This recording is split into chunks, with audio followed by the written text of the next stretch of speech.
Hello everyone, John Dale here. Today I'm here to talk to you about why I think Splinter Cell Conviction is a better game than a lot of Splinter Cell fans seem to believe. Splinter Cell Conviction was originally revealed at E3 in 2007 and looked completely different than the game we eventually ended up with. Set to release the same year, it featured a hobo-esque looking Sam Fisher complete with long hair and beard. The game was said to have no more in-the-shadows stealth action. Instead you would run from person to person, blending in for short periods of time to avoid detection, kind of like in Assassin's Creed. Reactions to this reveal were of course very mixed. But alas, the game, or that version of it anyway, was destined to fail.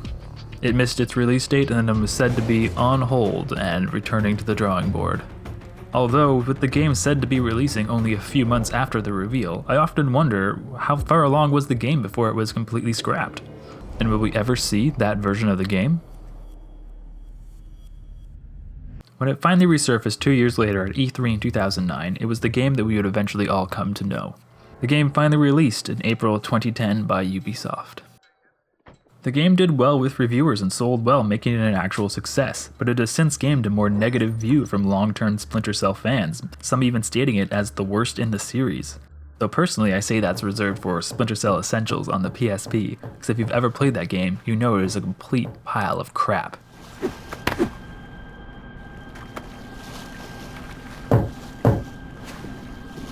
Conviction sees series' long-term main character Sam Fisher return after the death of his daughter by a car accident and the murder of his best and possibly only friend Lambert in the previous game. He's no longer working for Third Echelon, but that quickly changes as the game starts when he's contacted by an old coworker Grimm and told a bunch of armed thugs are on their way there now to kill him for some undisclosed reason.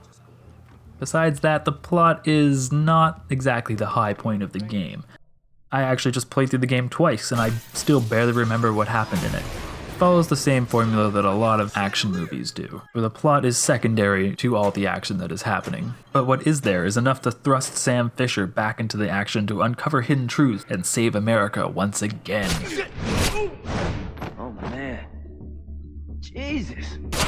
Things that have returned to this chapter of the Splinter Cell series would be the in-the-shadows stealth gameplay, an assorted number of gadgets including the sticky cam and fiber wire. You can also eavesdrop in on random enemy banter, and Sam's signature 3-light goggles, although they do not appear for the better half of the story. Unfortunately, the list of things that have changed from this title from previous Splinter Cell games is rather large. You can no longer whistle to attract your enemies.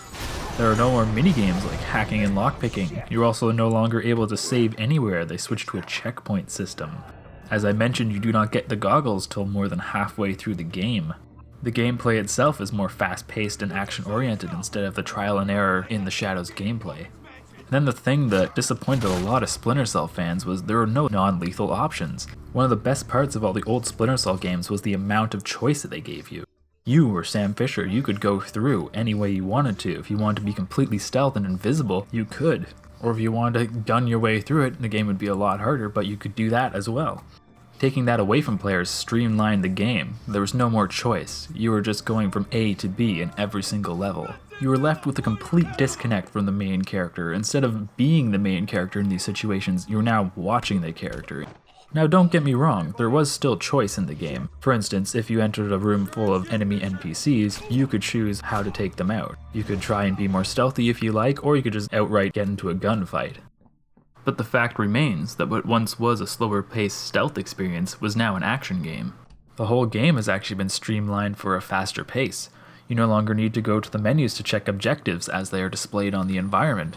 All the load screens are now masked by cutscenes to make the whole gameplay experience seamless. Even the heads-up display is now very minimal, and instead of having to watch for a light on Sam or a slider bar, the whole screen turns black and white when you are hidden in stealth.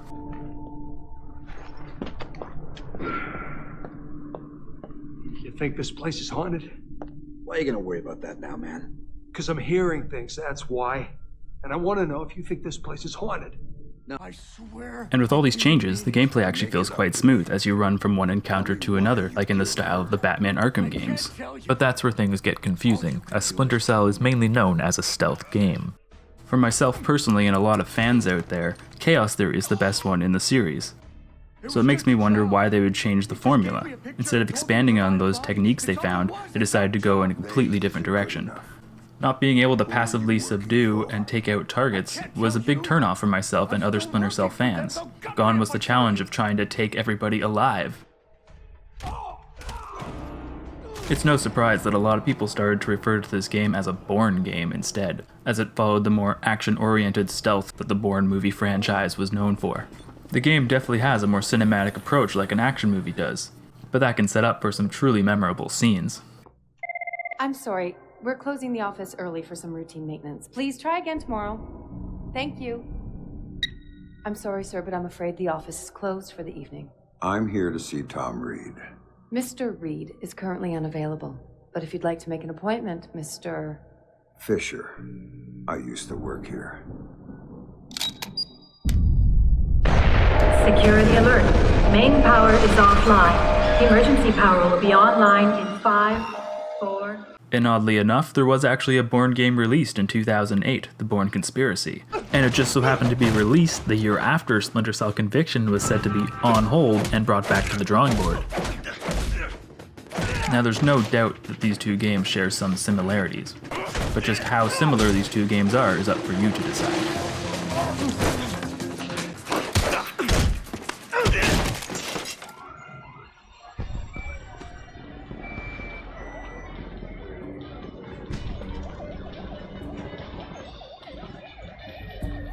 Hey Sam. So what it comes down to is this a good game? And yes, it is. If you like action movies and action-oriented games, then you're going to love this game. The graphics are good and have stood up over time, although there are some iffy textures and pop-ups, and the lip syncing isn't always perfect, and the character movements don't always look perfectly realistic. The voice acting and sound design is also very good and decent, although at some times Michael Ironside does feel like he's phoning it in. But the action gameplay is really fun and keeps you moving forward. It actually gets to be hard to stop playing. Although the story is definitely not the thing that really drives you to keep playing. It's pretty forgettable and lame and feels really rushed. Right as it starts to get good, the whole game just ends. But in all seriousness, how many people watch really good action films for their story? Although they do definitely exist. So is this game perfect? No, of course not. It's a video game. No games are perfect.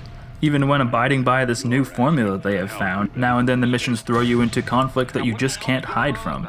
Especially this one war flashback level. Ugh. You know when you're playing through a really good game, but you know there's the level coming up that you just really don't want to play? Maybe it's too hard, or maybe it just doesn't feel like the rest of the game, but you just dread it coming? Well, that's the war flashback level. It turns the whole game into a shooter.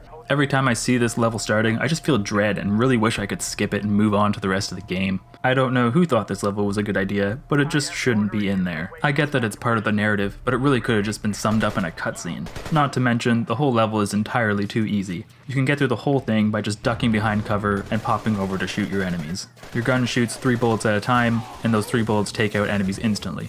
So like ripping off a band-aid, you can get through it fairly quickly, but it just shouldn't be in there.